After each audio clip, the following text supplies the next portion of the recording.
Hello, this is Azrael, and today we are going to be talking about hot foot powder and goofer dust.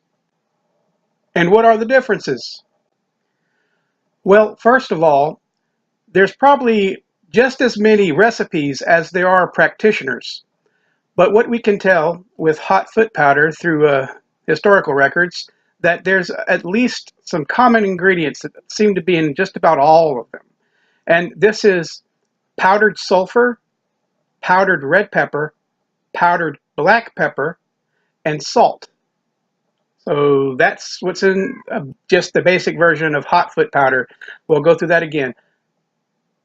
Powdered sulfur, powdered black pepper, powdered red pepper, and salt. And then moving from there, people usually add their own ingredients. Now, sometimes I see them online to where they don't even have the sulfur. Now, I would definitely suggest you buy your sulfur from a gardening shop, as opposed to going to a magic shop to buy the sulfur. Now, I do apologize in advance, you shop owners out there, but you know what I'm talking about. You're charging like $2 to $3 for a tablespoon when they can go to their local Walmart gardening center or their local Home Depot and buy it for $10 for a pound or 5 pounds for $15. But I digress. Again, people sometimes will collect dirt from the highway leading outside of town and put that with the hot foot powder because it signifies leaving town. They also do, collect dust from the crossroads because that signifies the four directions and sending them in many directions. Now, of course, people add wasp nests and or those little mud wasps, or whatever you call them in your part of United States, uh, to their hot foot powder. And of course, they also add other little things like carrier powder, such as talcum or chalk, to disguise the color.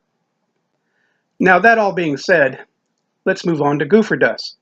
Now, first of all, hot foot powder is to send people away. Goofer dust is to fuck someone's shit up. Okay? So, what's in goofer dust?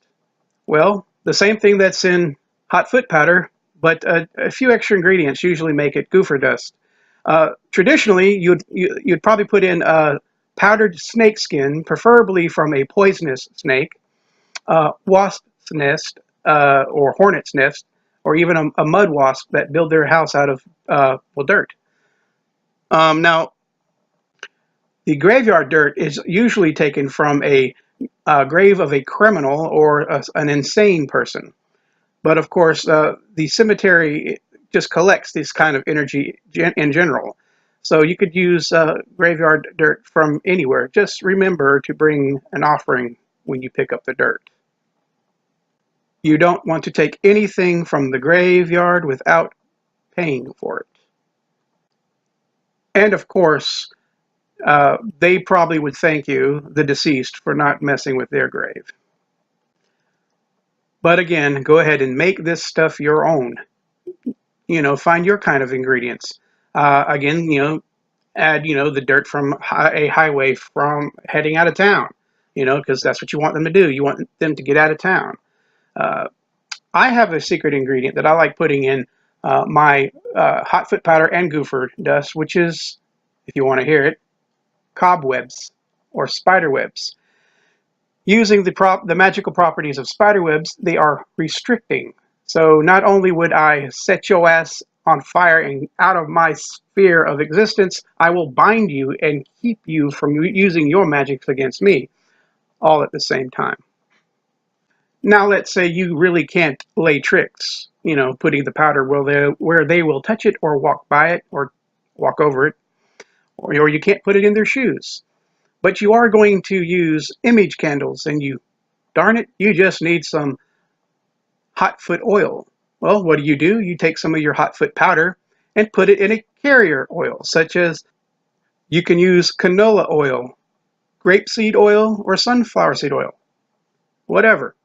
So you put that stuff, a little bit of that hot foot powder or goofer dust, and you let it sit. And of course, always charge it with your intent and make sure that it's charged. You can also do this by burning a candle, or you know, doing your intentions, visualizing it going through your hands into the dust.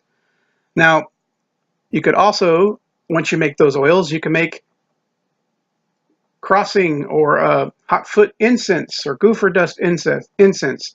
And of course, you do this by taking incense sticks. Now, when you go to places that deal with incense, a lot of times they sell blank incense sticks, so you can add your own essential oils. But if it's just easier for you to find, like, say, a dragon's blood incense, that's great. That's a great ingredient for this kind of work.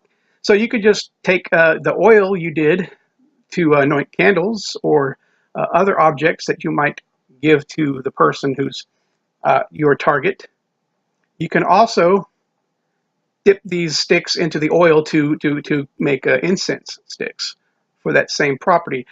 A good way to use these is if you are using candles to represent the people. If you're using image candles, for example, you could make sure the female and the male candle, or the male candle, depending on the situation, are facing away from each other, and burn that incense that you just made in between those figures, for example. So there you have it. How to make goofer dust, crossing powder, incense, and oil. If you like this kind of information, please like and subscribe. And I will, hey, hell, leave some comments in the comment section about what you might want to hear about, and I'll try to get to it. Thank you for listening.